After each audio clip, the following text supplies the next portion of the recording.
1947 ও 1971 সালে বাংলার মানুষ পরপর দুবার স্বাধীনতা অর্জন করে, কিন্তু দুর্ভাগ্যবশত অসৎ, দুর্নীতিগ্রস্ত ও অগণতান্ত্রিক নেতৃত্বের কারণে সেই স্বাধীনতা অর্থবহ হয়ে ওঠেনি।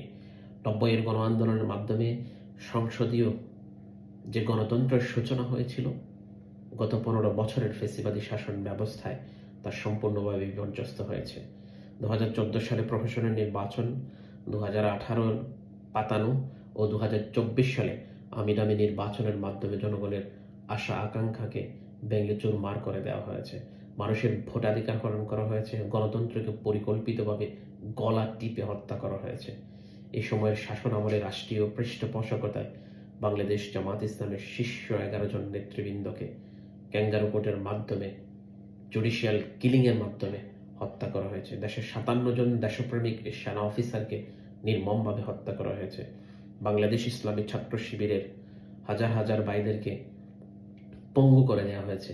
বিচার বহির্ভূত হত্যাকাণ্ড, ঘুম, নির্যাতনের মাধ্যমে সার্বিকভাবে দেশকে এক বিভীষিকাময় টর্চার সেলে পরিণত করা হয়েছিল।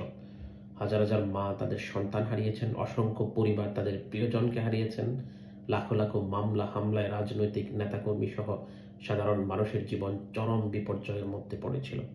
প্রায় সব বিরোধী দল, মত ও সংগঠন জুলুমের শিকার হয়েছে।